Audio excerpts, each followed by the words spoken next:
Good morning, class. Before we start our new lecture video, I would like to have a few words on the COVID-19 appropriate behavior. So there are certain guidelines that you are hearing from the beginning of the COVID-19 pandemic. Earlier we were more conscious about COVID-19 when there were few cases. But as you know, the number has increased rapidly.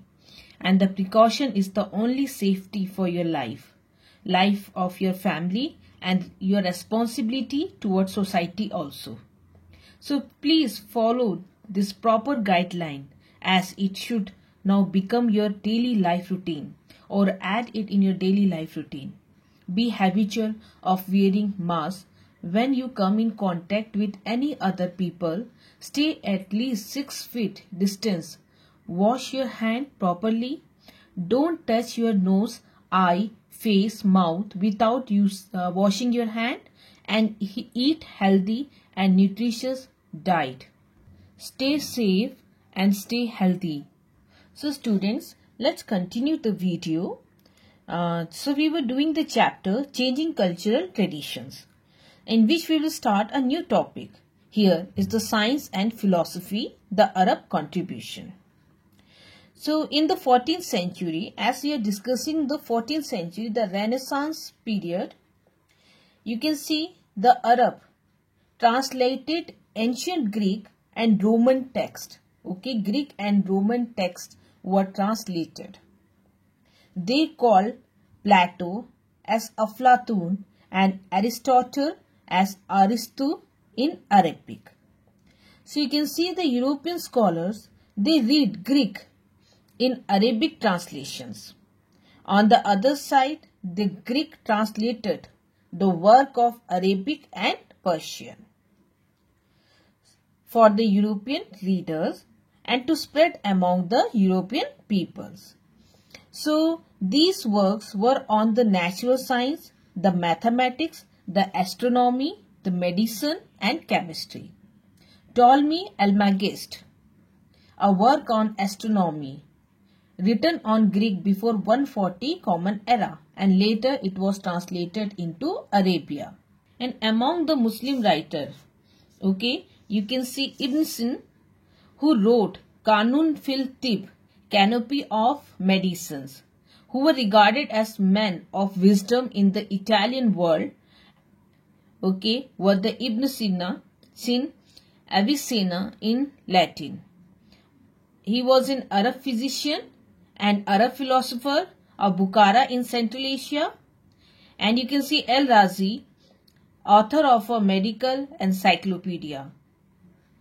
An Arab philosopher of Spain here, Ibn Rushd, tried to resolve the tension between philosophical knowledge, which we call falsuf. Okay, and here you can see falsuf and religious belief. So his method was adopted by the Christian thinkers. So when we talk about the contribution of Arab, you can see the writings of the Greeks and the Roman culture, okay, the ancient culture, okay, you can see it was circulated or it was translated by the Arabs, okay, in Arabic. As you can see, Greek writers like Plato and Aristotle, his work, okay. And here you can see that Arab translators who had carefully preserved and translated these ancient manuscripts of this Plato and Aristotle. So some European scholars, they read Greeks in Arabic translations. Here translation on the topic or on the subject of natural science, mathematics, astronomy, medicine and chemistry. And here you can see in Europe there was a reader of Muslim scholars, okay. As we talk about Ibn Sina and the European scholars, so the readers were called Avicenna. So they were followed by the Christian thinkers. So humanists reached out to the people in a variety of way here. You can see the curriculum in universities.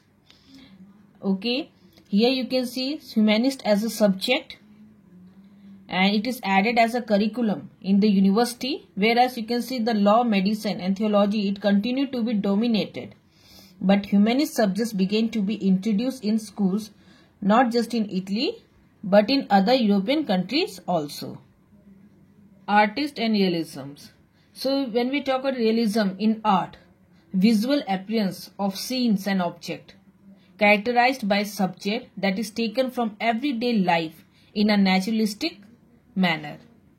So when we talk about the education was not only the medium, but here you can see the art, the architecture and the books were wonderfully effective in transmitting the humanist ideas or shape the mind of the people. Here you can see a picture, praying hand, okay, brush drawing by Dürer. This sketch of Dürer give a sense of, you can see, Italian culture in the 16th century. And here you can see when persons were deep religious.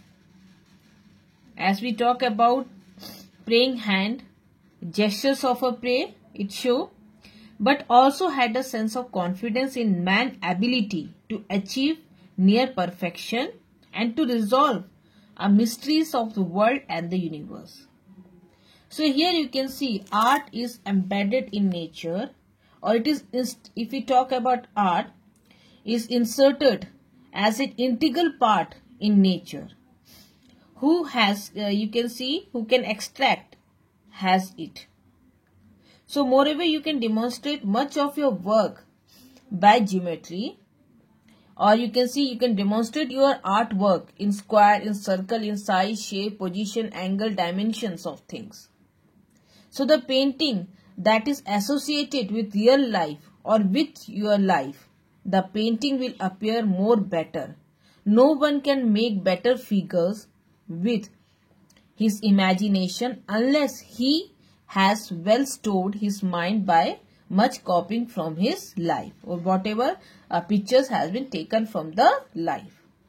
So the artists were inspired here. They were inspired by the Roman culture. So the material remains of Roman culture, okay, it was shot with as much as excitement as ancient text. So you can see the fragments of art were discovered in the ruins of ancient Rome and other deserted cities.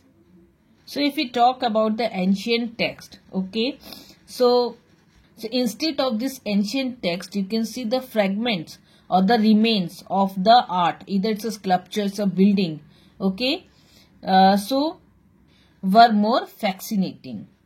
So here you can see the sculpted figures of men and women.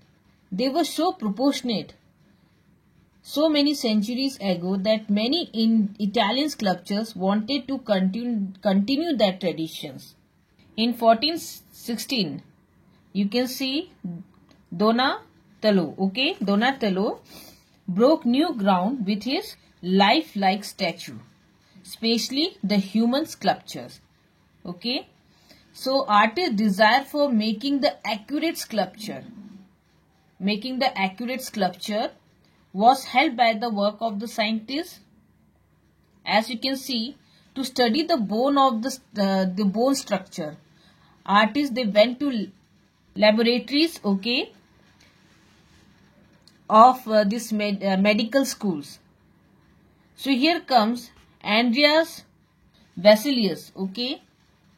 Andreas Vesalius, a Belgian and a professor of medicine at the University of Padua, was the first to dissect the human body.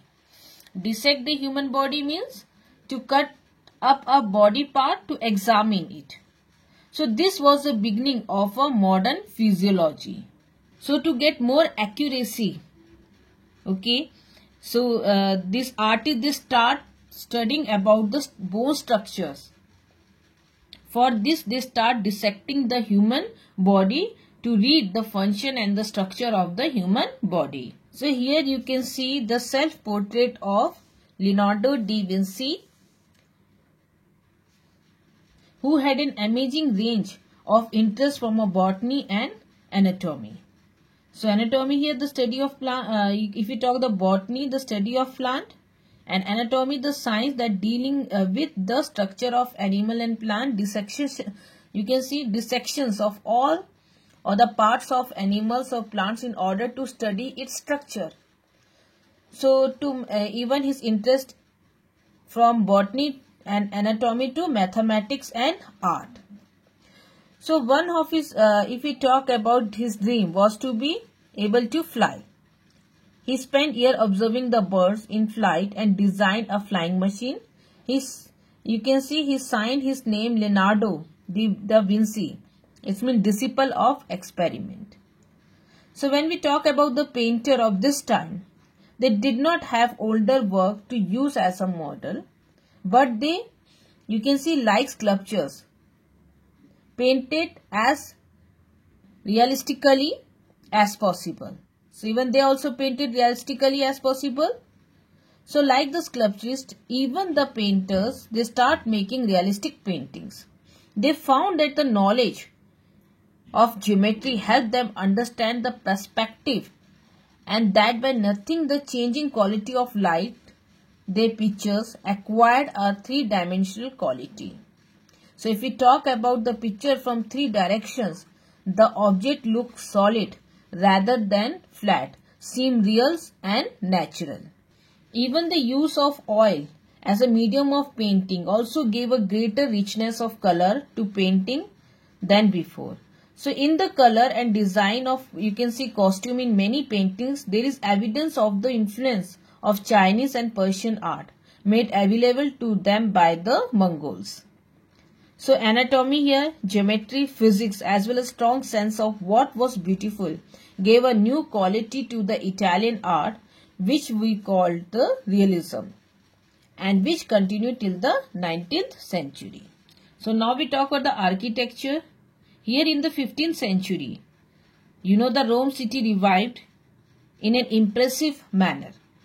From 1417, you can see the Pope, they were politically stronger because the weakness caused by the election of two rival popes here since 1378 has ended, and it caused the great schisms, okay, in 1378. Schism, divisions and separations of one group into different factions. So there was a split within the Roman Catholic Church following the election of two rival popes to succeed Gregory XI. The schism ended with the Council of Constance, which established Martin V as the sole pope. So the ruins in the Rome were carefully excavated by the archaeologists. So this, you can see, inspired a new style of architecture. It was a revival of the imperial Roman style that we call the classical. Okay, here you can see a new style built with the fusion of the ancient Roman classical style and imperial Roman style that we call the classical style. So architecture of ancient Greek and Rome, especially from the 5th century BC in Greek and to 3rd century BC in Rome, that emphasize the columns and the pediments. Okay, here you can see, if we talk at the features of the building, were the triangular gables, triangular sections of the wall at the end of the pitched roof, and you can see, and at the end of the roof slope, it stand over a column. So the Pope, the wealthy merchant, and the aristocrats, now they employed architects who were familiar with classical architectures. So artists and sculptors, they were also used to decorate the buildings with paintings, sculptures and relief. It means 3D model, okay, or the design in the wall. So some individual or the peoples who were skilled or who were expert equally as in painting, sculpture and architecture or architect. And a very important name here is Michelangelo Buonarroti. Okay, Michelangelo Buonarroti, a very important name here. So who was expert in these three, in painting, in sculpture and in architect. So he painted on the ceiling of the Sistine Chapel, the sculpture called the Pietà. So here you can see the sculpture of Pietà made by Michelangelo Buonarroti, and the design of the dome of St. Peter's Church, all in Rome. So here you can see Filippo Brunelleschi, okay, the architect who designed the spectacular Duomo of Florence, had started his career as a sculptor. So another remarkable change you can see here, that artists now they were known individually by their name, not as a member or a group or a guide as earlier. So the first printed book. So if people in other country, they wanted to see the painting, the sculptures or the buildings of great artists, they had to travel in Italy. But in the case of having the written records, whatever was written in Italy for that travel to other country, when we are having the written records or we are having the literature, we are having a book, it travel to other country. And then the people come to know about Italy. So this was because of the greatest revolution of the 16th century. You can see the mastery, the invention of the printing press, as well as the mastery of the technology of printing. So for, you can see this, the European were indebted, the people, the Chinese for printing technology, and the Mongols ruler, because European traders and diplomats had become familiar with it during the visit to their court. So this earlier text, they existed in few handwritten copies. In 1455, you can see 150 copies of the Bible were printed in the workshop of Johannes Gutenberg, the German who made the first printing press. So by 1500, many classical texts, nearly all in Latin, had been printed in Italy. As printed book became available, it was possible to buy them, and students did not have to depend solely on the lecturer notes. So a printed book, it promoting a new ideas. As you can see, idea, opinion and information now can move more widely and more rapidly than ever before. So new ideas could reach hundreds of readers. Now the reader could sit lonely and read the book, because now he could buy it from market. This developed the reading habits among people. The chief reason that this humanist culture of Italy this spread across the Alps were the, you can see, from the end of the 15th century, the printed book was circulating now. This also explained why earlier intellectual movement had been limited to particular region, but now intellectual movement spread around the world because of this innovation, because of this printing technology. Leon Battista Alberti, he wrote on art theory and architecture. Leon है ना, इन्होंने लिखा है कि मैं उन्हें architect मानता हूं, ठीक है, जो नए तरीकों का आविष्कार कर इस तरह अपने निर्माण को पूरा कर सके कि उसमें भारी वजन को ठीक से बिठाया गया हो, और पूरे आर्किटेक्ट का जो संयोजन है और उसका जो वजन वेट है में ऐसा तालमेल हो कि जो आर्किटेक्ट को जो डिजाइन बनाया है उसकी खूबसूरती उभर के आए, ताकि वह मानव मात्र के लिए ताकि मानव मात्र भी इस कृति का उपयोग कर सके, जैसा कि हमें 7 वंडर्स ऑफ द वर्ल्ड में देखने को मिलता है, जिसमें आर्ट एंड आर्किटेक्ट का भव्य संयोजन देखने को मिलता है। तो स्टूडेंट, हम ऐसे युग का अध्ययन कर रहे हैं जिसमें प्राचीन संस्कृति का समावेश हो रहा है, जैसे ग्रीक और रोम की प्राचीन सभ्यता और उसकी संस्कृति का समावेश मध्ययुगीन संस्कृति में।